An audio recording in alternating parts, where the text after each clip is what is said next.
Hello, it's currently October 10, 2024, around I think 10 p.m., 10:20 something p.m. Um, if you've seen the last video, I started the conversation about fear and anger and how many people were displaced and killed. Those numbers are now exceeded by so much. It went up by so much. I'm not gonna jump into that directly. I'm just gonna smoke a cigarette. I'm still alive, thankfully. It's been going crazy. I don't have anything to say. I don't have much to say. My brain, a part of my brain is just cut off from feeling like any of this is real.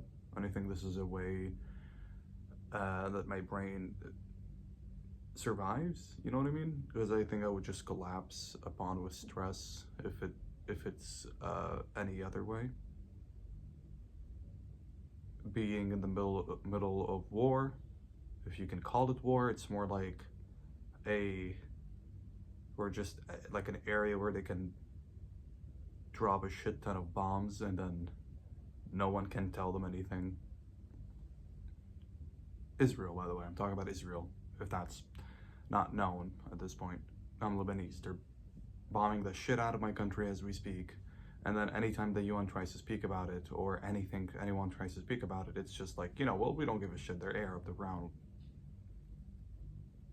Israel has the right to defend itself.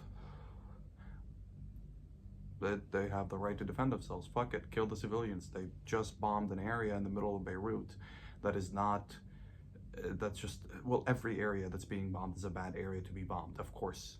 They just bombed a different area outside the area they usually bomb, because they make us think that, oh well, it's just another bomb in this specific area, Dahi. So every time they bomb Dahi now, it's like, oh, it's fine, it's just Dahi. But it's like, I lived in Dahi. I have family that lived in Dahi. I have family that still lives in Dahi that moved because of this. But our brain is now programmed that every bomb that drops there is just, oh, that's fine. It's just Dahi. No one cares at this point because they bombed it so much that a single extra bomb doesn't really matter. But today, they bombed a different area. They bombed outside Dahi. They bombed an area where the rest of my family lives. 3 buildings, to be exact. 1 building, from what I know now, just traveled down. And so far it's about, if I remember correctly, like maybe 100 people died. It's 100 people. Makes a lot of sense. After a lot of people displaced, went to different areas, and now every household is holding not just them, but their parents most likely, their siblings most likely, and their kids. And then to have a building fucking drop down with everyone in it is, bad.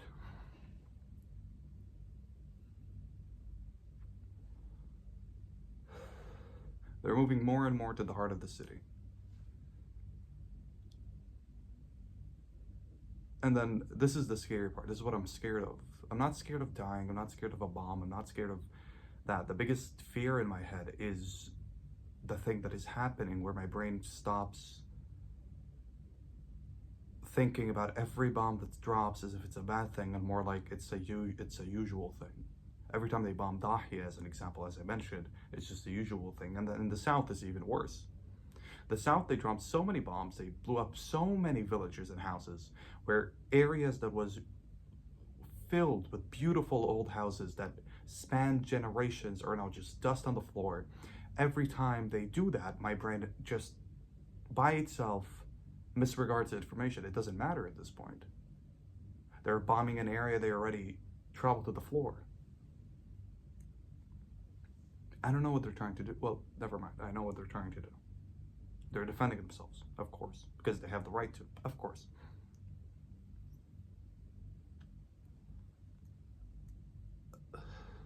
This experience made me think how crazy I have to be able to see how the West media and just the West as a whole reacts to the scenario. It generally makes me question myself. It makes me question my mere existence. It's like, I've never felt less, I've never felt this unimportant before. I've never felt as if my life did not matter to this degree.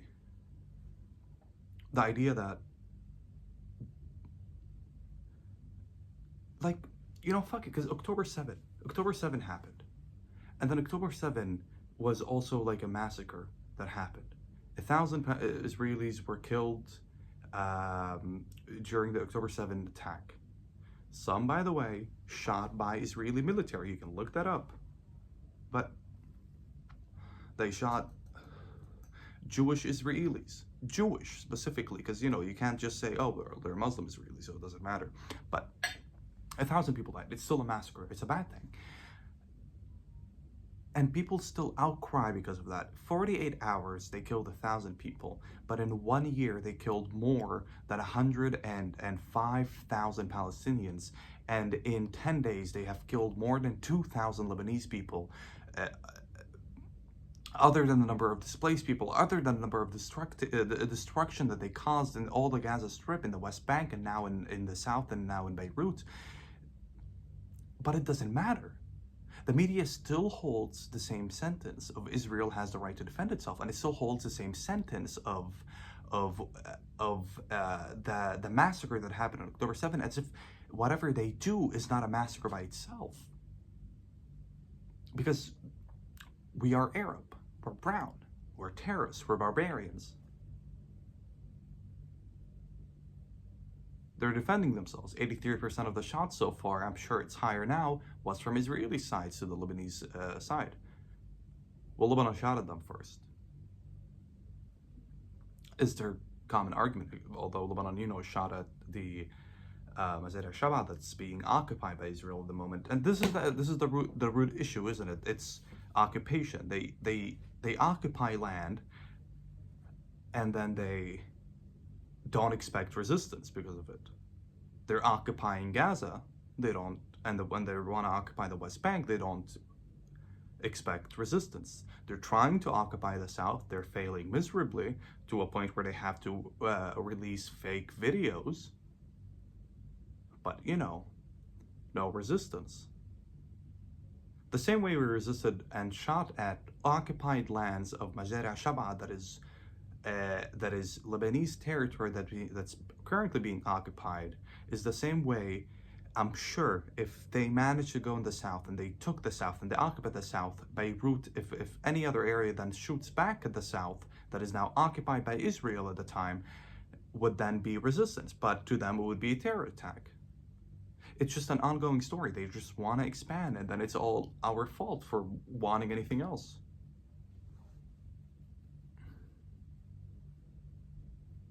The West taught me important stuff while growing up. This is why I speak English. I speak English. I've never left the country except once, which was this year. I left to Germany and then Spain. But growing up, the reason why I speak English well isn't because my parents speak English, isn't because my parents can barely speak English. My family can barely speak English. I speak English because I was very westernized as a kid. I watched a lot of shows. I watched a lot of cartoons. I was greatly in love with Western media, cartoons, comics. I read a lot of comics, a lot of books. And I was Westernized to a great degree, which a lot of them taught me that how important life mattered to them, how racism was a horrible thing. And in my country that generally never had much of a problem against racism to a massive degree. Like, of course, we are racist here, and like any other country is racist. But I stood there, I was like, no, that is a problem. We should go against it. Animal rights. I love the idea of animal rights that America and UK held. I love the idea of the LGBTQ rights that they showcased, and many marches were for, and how important it was for the politicians to talk about how important so many humanitarian things. And then I realized none of that really matters, because my life at this point would get less media coverage if a dog was shot or killed in the UK or America. I am pretty sure of this. If Israel bombs my house at the moment and kills me now, it would have less media traction than if a dog in the US was murdered by a different person, especially if that person was brown or black or just a color that's not white. This is what I mean. They're creating the issue that they're trying to strive against. The reason why terrorism exists, or the reason why resistance exists, is because they're giving us a purpose to resist against. We're not just born with a hatred of Jews. We don't have a hatred of Jews.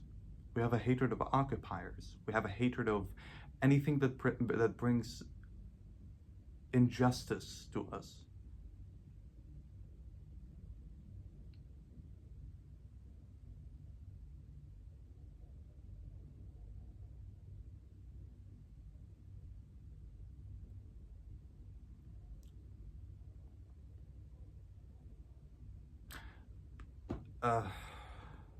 Look up the Shabbat massacre. Look up the 2006 war. Look up the 1982 war in Lebanon. Look up the 2000 agreement in Lebanon. You can look up many wars that Israel has started in Lebanon, and some also before Hezbollah even was a thing. Look up the massacres that they did in the Palestinian refugee camps and in Shia areas that happened in Lebanon by Israeli militia and militants. Look up the massacres that they did in the Nakba. You can have the information. The information is all there. Look up the Dahi doctrine. My favorite doctrine. My favorite thing that the Israelis have. They have a thing called Dahi doctrine after an area I was born and raised in, which means the Dahi doctrine means they heavily bomb and destroy civilian areas that are known to support a specific resistance group to kill the passion they have for the resistance itself. They do this so you wouldn't want to resist. They do this so you would go against the resistance group in your own country to start some sort of a civil war. And let me keep this in. Let me just mention this. This is very important. A civil war is always on the brink of happening in this country because of how diverse the religions are here and how diverse the militia of each religion here is. And I really think a civil war would be in the best interest of Israel to happen in Lebanon due to their history with politician manipulation. Again, look up the history of Lebanon and look up the Kataib party in Lebanon with Israeli support, how they wanted to put in a Christian supporting a Christian Israeli supporting president in Lebanon in the first place, and how it would have went. During that time as well, the same party was doing massacres against Shia, Muslim Shia people, basically, just lining up at a wall and killing them. It's unjust. The facts, they're all there. They're not hidden. They're all there. It's so documented. Everything is being so well documented. That's the thing that makes it shittier. You can see it. You can see it. You can see every part of it. You can read every part of it. But it doesn't matter. It won't matter. They fucking shot at the at the UN people. What the fuck are they called? The UNIFIL. They shot at the UNIFIL people today. And then the Israeli Wazir al-Kharji, what the fuck is it called in English? Whatever. An Israeli politician said that the attack was not a mistake. Can you imagine this? They shot at the people who are supposed to keep the peace in the world, and they said this was not a mistake. They shot at them at the border of Lebanon, telling them to retreat and remove your cameras.